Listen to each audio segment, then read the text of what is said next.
오늘 부활절 아침입니다.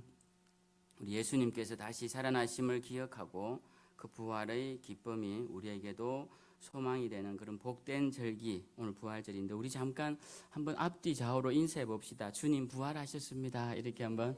네, 주님 부활하셨습니다. 네, 주님 부활하셨습니다.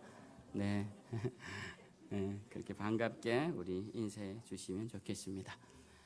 부활, 우리가 부활이라는 그 부자는 우리가 회복하다 할 때 그 복자하고 같은 글자죠. 우리가 다시라는 의미로 쓸 때는 부라고 읽는데, 이 부활이라는 말은 우리 기독교에서 주로 쓰지 다른 데서는 잘 쓰지 않는 말입니다.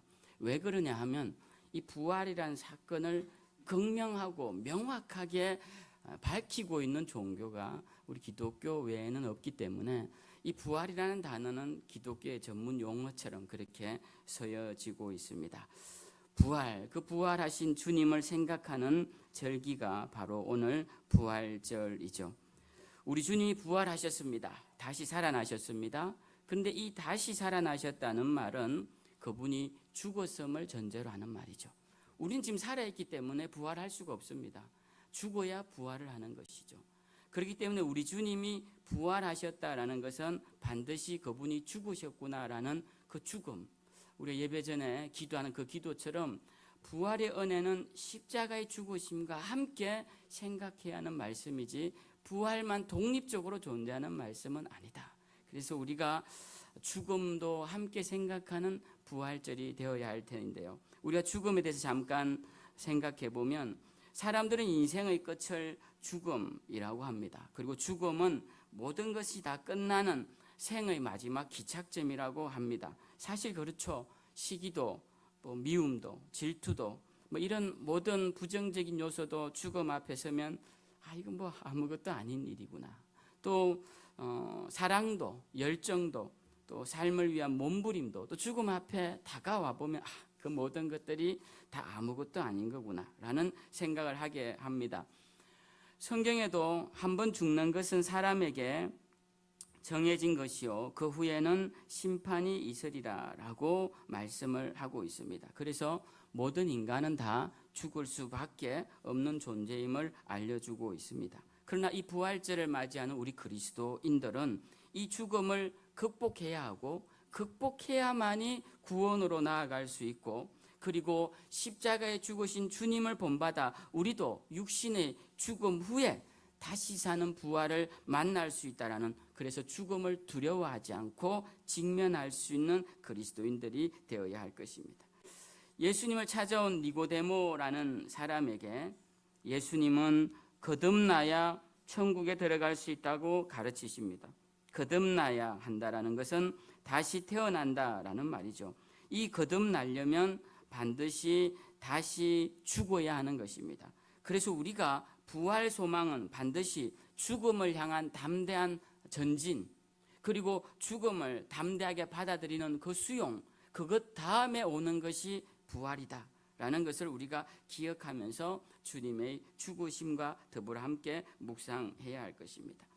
주님의 죽으심을 생각해 보면 지난 주일에도 말씀드렸고 고난 주간에도 말씀을 드렸지만 우리 주님의 죽으심은 그냥 죽으신, 세상 사람들이 인생의 끝으로 죽으신 죽음이 아니라 생명을 위한 시작점인 죽음을 죽으셨습니다.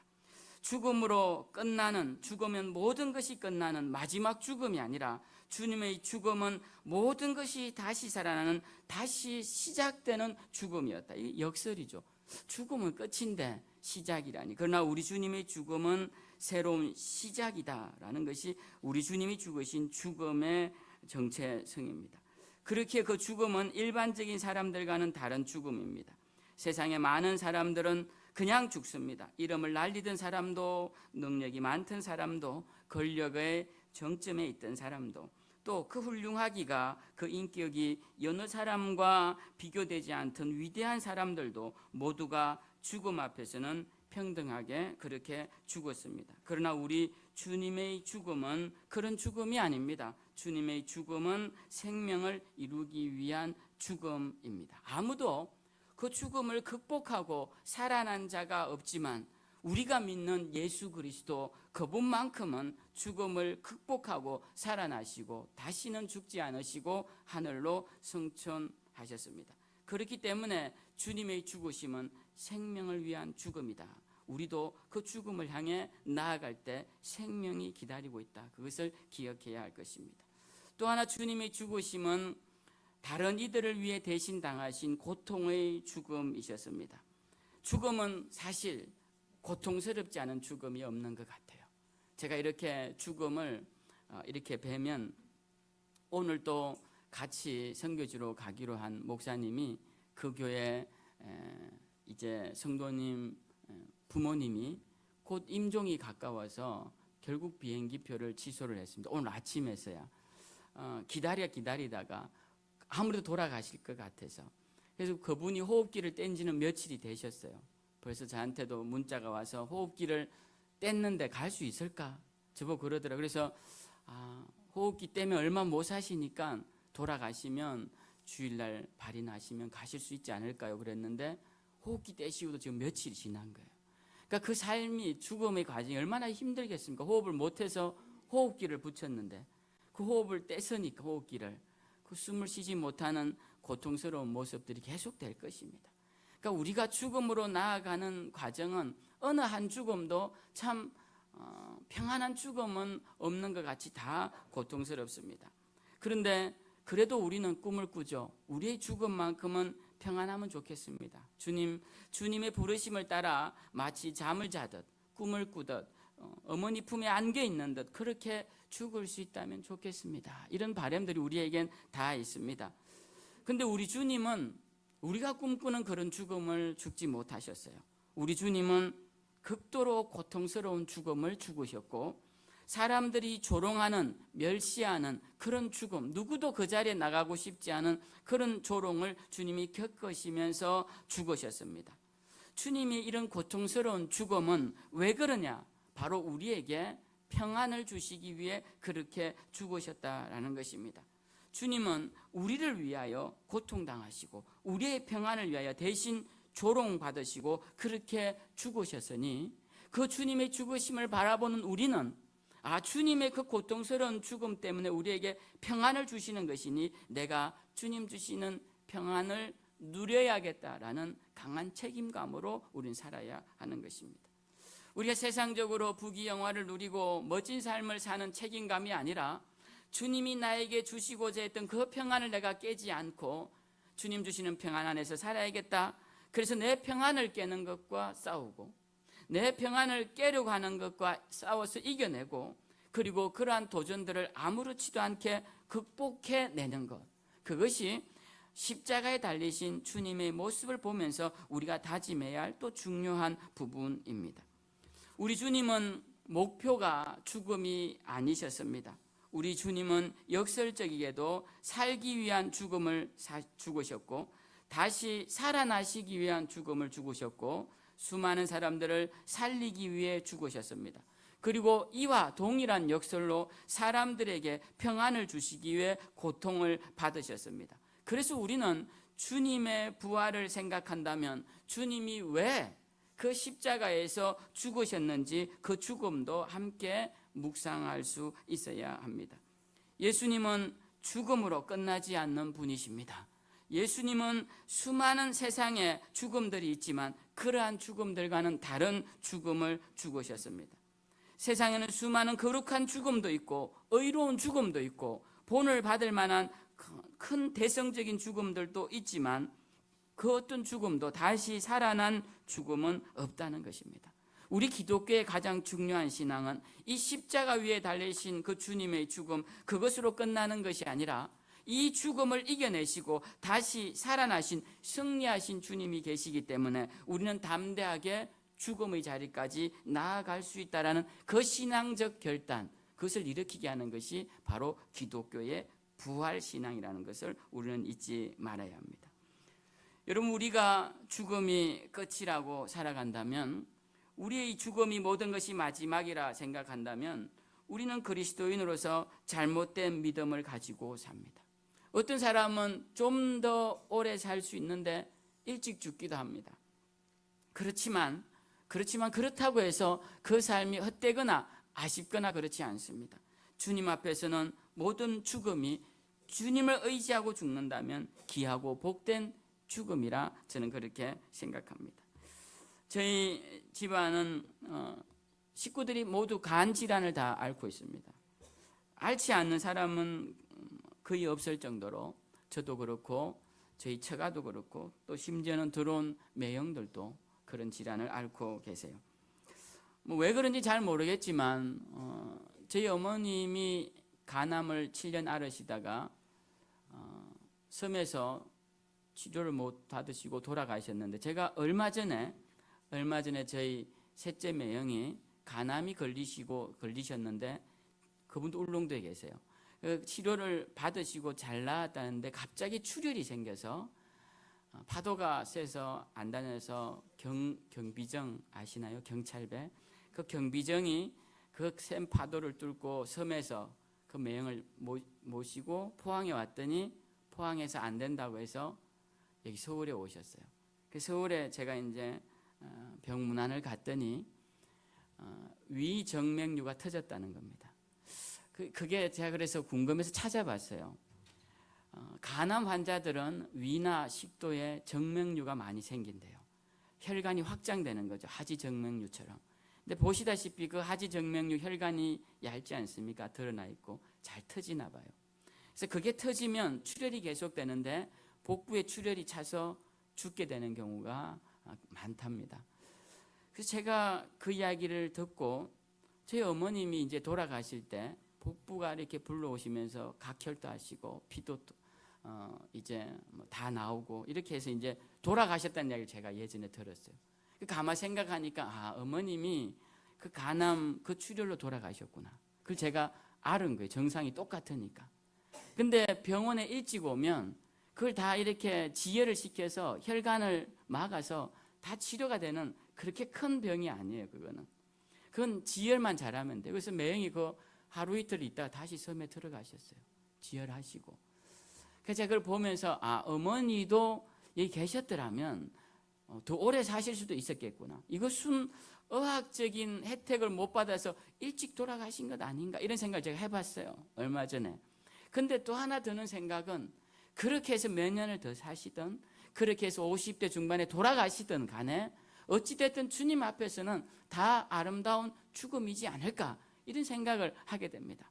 우리의 죽음이라는 것은 어떻게 죽든 몇 년에 죽든 몇 세에 죽든 그런 게 중요한 것이 아니라 우리의 죽음이라는 것이 주님을 의지하고 주님의 십자가를 믿고 그 부활의 능력을 믿고 죽는다면 그가 50대에 죽었든 그가 60대에 죽든 그가 80, 90 장수를 하고 죽든 간에 그것은 차이가 없다라는 것이죠. 주님 앞에서는. 그래서 우리의 그리스도인들은 죽음 앞에서 담대해야 합니다. 사람들은 이런 말을 잘해요. 죽으면 그만이야. 이게 저는 세상이 그리스도인들에게 던지는 아주 큰 거짓말 중에 하나라고 생각합니다. 죽으면 그만이면 얼마나 좋겠어요. 빚 산더미 같이 내서 마음껏 쓰다 그냥 죽어버리거나 내가 모든 책임질 것 다 그냥 놔두고 죽어버리면 얼마나 홀가분하겠습니까? 그렇게 죽어서 모든 게 끝난다면 사람들이 그렇게 죽겠죠. 근데 우리 그리스도인들은 죽으면 그만이야 라는 그 세상의 거짓말에 속으면 안 됩니다. 비록 우리의 삶이 돌아보면 짧은 한여름밤의 꿈 같은 인생이라 할지라도 우리의 삶 뒤에는 반드시 그 삶의 책임을 묻는, 결과를 묻는 죽음 이후의 시간들이 있다라는 것입니다. 우리 그리스도인들이 누굽니까? 우리는 이 삶이 다라고 믿는 자들이 아닙니다. 그렇기 때문에 50을 살든 60을 살든 그 살아온 시간이 중요한 것이 아니라 주님 앞에서 어떻게 살았는지를 중요하게 생각하는 그 그리스도인들의 신앙의 자세는 바로 이 부활신앙에 근거한다라는 것입니다. 바울은 고린도전서 15장에서 이렇게 말합니다. 만일 그리스도 안에서 우리가 바라는 것이 다만 이 세상의 삶뿐이면 모든 사람 가운데 우리가 더욱 불쌍한 자이리라, 이렇게 말합니다. 만약 우리에게 부활이 없다면 우리는 세상에서 참으로 불쌍한 자들이라고 할 수 있을 것입니다.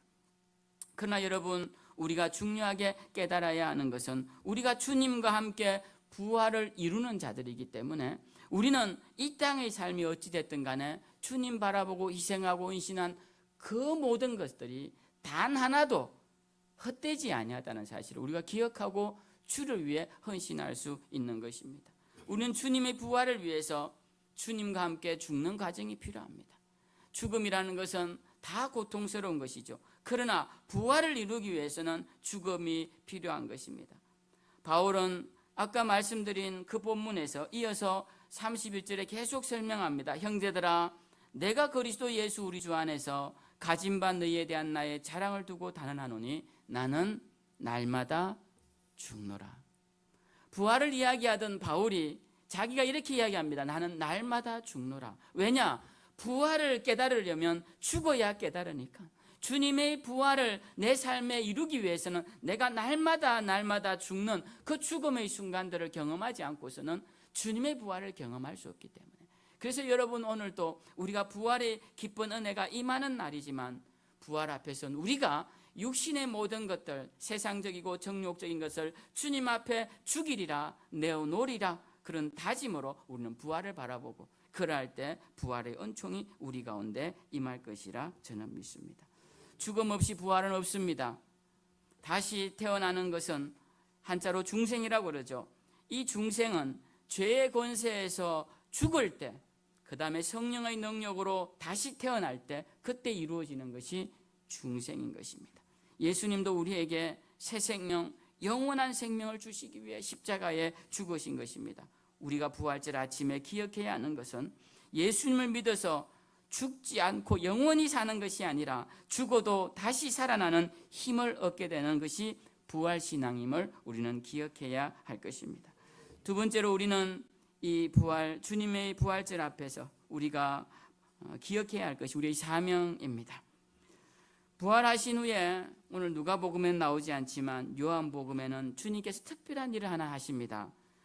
주님을 버리고 디베라 바닷가로 다 도망가서 배를 타고 있는 그의 제자들을 찾아가신 것입니다. 그게 요한복음 맨 마지막 장인데요.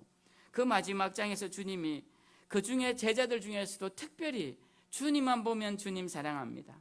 주님 다른 제자들이 다 떠나도 저는 주님 곁에 머물겠습니다 라고 했던 그 베드로에게 주님이 물으세요. 너 날 사랑하느냐? 그죠? 우리가 잘 아는 대로 베드로가 대답하죠. 네 주님, 제가 주님 사랑하는 줄 아십니다. 그때 주님이 말씀하시죠. 내 양을 먹이라. 내 양을 먹이라. 그리고 또 말씀하십니다. 또 질문하십니다. 또 대답합니다. 그리고 또 말씀하십니다. 내 양을 치라. 그리고 세 번째 또 말씀하시죠. 그리고 또 질문하시고 또 대답하고 또 당부하시기를 내 양을 먹이라라고 하십니다. 이 말씀은 베드로만 두고 하신 말씀이 아닐 것입니다. 거기 앉아있는 모두 고개를 숙이고 땅을 바라보고 있는 그 부끄러운 모습을 앉아있는 제자들에게 다 들려주시는 말씀일 겁니다. 너희 나 따라다니면서 그렇게 나 믿는다고, 나 의지한다고 그렇게 했는데 정말 나 사랑한다면 내 양을 먹여야 한다라고 주님이 당부를 주시는 것입니다. 이게 뭘까요? 이게 바로 사명인 것입니다. 여러분, 사명이 뭘까요? 사명을 제가 한 문장으로 짧게 말씀을 드릴게요. 사명은 주님을 위해 행하는 우리의 행동이 주님의 사명입니다. 우리의 사명입니다. 주님을 위한 우리의 행동. 사명 너무 추상적으로 생각하지 마십시오. 주님을 위해 무엇을 하고 있는지를 생각해 보면 내가 지금 사명을 감당하고 있나 감당하지 않고 있나를 알 수 있습니다. 여러분, 주님을 위해 뭘 하고 있습니까? 주님을 위해 뭘 하고 계십니까? 주님을 위해서 성전 마당에 풀 한 폭이라도 뽑으신다면 그것은 주님을 위한 일인 것이죠. 그건 사명인 것입니다. 여러분, 기도도 기도에 사명이 있는 분들 나와서 계속 본인 기도하고 자녀 기도하고 가정 기도하고 사업 기도하고 그 기도의 사명 아닙니다. 그건 내 기도니까, 나를 위한 일이니까. 기도가 사명이 되려면 그 기도의 내용들이 다 주님을 위한 기도들이 돼야 돼요. 주님 나라와 주님의 영광과 주님의 교회와 주님의 뜻을 이루어드리는 기도가 될 때 그건 사명이 되는 것입니다. 사명은 철저하게 주님을 위한 일인 것입니다. 여러분, 우리가 주님을 위해 뭘 하고 있습니까? 부활하신 주님을 만나는 것으로 끝나면 안 됩니다. 사명이 있어야 합니다. 사명이 주어져야 합니다. 사명이 없는 자들은 맨날 디베랴 바닷가로 갑니다. 그 디베랴 아시죠? 로마 황제 2대 황제인 티베리우스를 기념하여 세워진 곳이 티베리아라는 곳입니다. 그 티베리아, 갈릴리 바다를 말하는 것입니다. 갈릴리의 또 다른 이름이에요. 그 갈릴리 바다 늘 고기 잡던 그곳으로 가서 또 돌아가는 겁니다. 조금만 시험 들면, 조금만 힘들면 더 옛날로 가서 고기나 잡고 그렇게 살겠다. 뭐 고기 잡는 일을 제가 뭐라고 하는 것이 아니라 우리가 주님의 일을 떠나서 자꾸 내 일로 돌아가는 것, 이건 사명을 잃어버린 자의 모습이다라는 것입니다. 저는 많은 사람들이 삶을 무엇을 이루는 것으로 생각하는 착각을 한다고 생각해요. 내 삶의 목적은 이것을 이루는 것이야. 그것을 이루면 나에게 굉장한 복이 올 거야.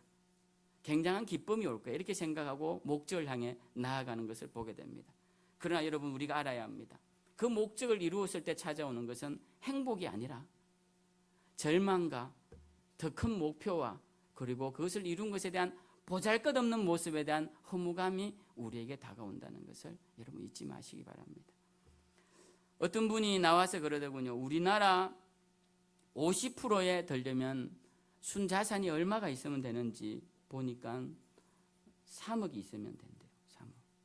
3억. 그래서 50%가 3억이 있으면 되구나. 그러면 1% 안에 들려면 얼마가 있으면 되느냐? 30억이 있으면 된대요. 30억. 그래서 30억을 인생을 목표로 삼고 내가 상위 1%에 들어야지. 내 인생을 걸고 그렇게 해서 여러분 30억을 여러분 마련하면 여러분 어떨 것 같습니까? 행복이 찾아올까요? 제가 함께 운동하던 어떤 분은 저하고 나이가 똑같은데 목표가 100억을 버는 거예요.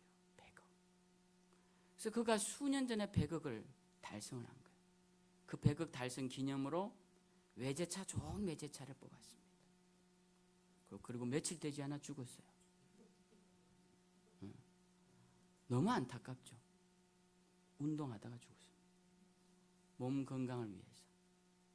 그러니까 우리의 삶이라는 것이 어떤 목표를 향해 나아가면 거기에 아름다운 화려한 무지갯빛 미래가 있을 것 같지만 여러분, 우리는 세상 사람들이 주는 그런 허무한 욕심에 경도되어서 그걸 향해 나아가면 안 됩니다. 그러한 목표는 우리에게 아무런 기쁨을 안 줘요. 아주 조그만 기쁨밖에 안 됩니다. 우리의 기쁨은 어디에 있느냐면요, 그것을 만들어가는 과정에 있다는 것을 우리가 잊지 말아야 합니다. 저희가 교회가 이렇게 작을 때, 상가에 있을 때 저희 꿈은 저기 서종교회 아시죠? 서종교회만한 땅이라도 있고 그만한 건물이라도 있으면 좋겠다 생각했습니다. 근데 교회를 이렇게 짓고 나니까 굉장히 마음에 무기력감이 찾아오더라고요. 왜 그런지는 잘 모르겠지만 여러 가지 이유가 있겠죠.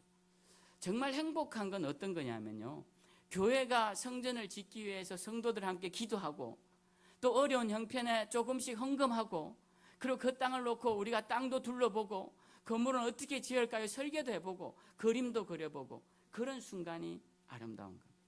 그게 행복한 거예요. 교회가 멋지게 만들어져서 행복한 것이 아닙니다. 여러분, 우리의 사명도 바로 여기에 즐거움이 있습니다. 많은 사람들이 사명을 걸어가다가 그만두는 이유가 이 즐거움을 알지 못해서 그렇습니다. 제 사명의 즐거움이 어디 있을까요? 우리 교회가 수백 명 모여서 더 멋진 성전에 주차장이 더 멋지게 확보되고 그렇게 되면 즐거움이 있을까요? 그렇지 않습니다. 매 주중마다 불려다니면서 예배 인도해달라고 설교해달라고 불러주면 행복할까요? 그게 제 목적이 성취되면 행복할까요? 그렇지 않습니다. 저의 기쁨이 어디에 있을까요? 저의 기쁨은 여러분들과 함께 교회를 만들어가면서 함께 도화지에 교회도 그려보고 성도들도 이렇게 전도하면 좋지 않을까 해서 커피 들고 동네도 나가보고 그렇게 모여서 같이 알지도 못하는 사람들 이름도 불러가면서 기도해보고 그리고 서로 함께 미래도 꿈꾸는, 그게 행복한 겁니다. 그게 행복한 거예요. 그 과정이 행복한 겁니다. 그러면 사명이라는 것은 그 걸어가는 길이 결코 행복하지 않을 수가 없는 거예요. 그러니까 우리는 사명이 반드시 있어야 합니다. 사명이 없는 자들은 디베라 바닷가로 가요. 사명은 그리스도인이라면 누구에게나 있어야 하고 그 사명을 생각하는 자는 내가 주님을 위해 무엇을 할까? 또 무엇을 하고 있는가? 나를 위함이 아니라 주님을 위한 그 일, 그러한 일이 내 삶을 괴롭히는 것이 아니라 더 가치 있고 의미 있는 일이라는 것을 기억하고 걸어가는 걸음, 그것이 가장 아름다운 인생의 발걸음이라는 것을 우리는 잊지 말아야 합니다. 그래서 여러분, 우리에게 다시 한번 사명을 물어보십시오. 나의 사명은 뭔가? 내가 주님을 위해 오늘 힘들지만 하고 있는 일은 무엇인가? 이 시점 제가 한번 짚고 넘어가고 싶은 것은, 우리가 지난주 내내 식사를 준비하기 위해서 고생들 많이 하시는데, 일여전도회라 다들 연세가 많으신데 뭐 하나 들고 나면 허리 아프고 무릎 아프고 이런 분들이 이제 그렇게 하시는데, 왜 그렇게 할까요?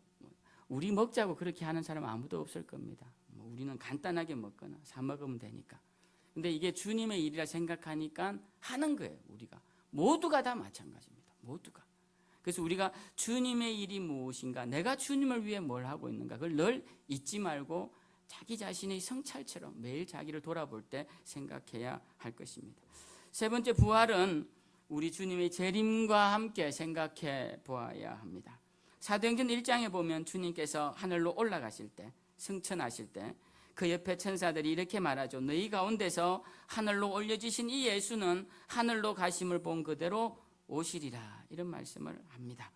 요한복음 14장에도 우리 주님이 살아계실 때 제자들에게 너희는 마음에 근심하지 말라. 하나님을 믿으니 또 나를 믿으라. 내 아버지 집에 거할 곳이 많도다. 내가 너희를 위하여 거처를 예비하러 가노니 가서 너희를 위하여 거처를 예비하면 내가 다시 와서 너희를 내게로 영접하여 나 있는 곳에 너희도 있게 하리라. 주님은 우리에게 여러 번 약속하셨어요. 다시 오겠다고 약속하셨습니다. 그렇기 때문에 우리는 부활하신 주님을 믿는다는 것은 다시 오실 주님도 믿는다는 것입니다. 우리가 주님을 믿을 때 크게 5가지를 믿습니다. 첫째, 동정녀의 탄생을 믿고요. 두 번째는 십자가에 달려 죽으심을 믿고, 세 번째는 부활하심을 믿고, 네 번째는 승천하심을 믿고, 5번째는 재림하심을 믿는 거예요. 그런데 이 5가지 중에 4가지는 이루어졌지만 한 가지가 아직 이루어지지 않았습니다. 이 5번째 재림, 이것은 우리의 믿음으로 고백해야 하는 것입니다. 이제 부활하신 주님을 믿는다면 여러분, 다시 오실 주님도 믿으시기 바랍니다.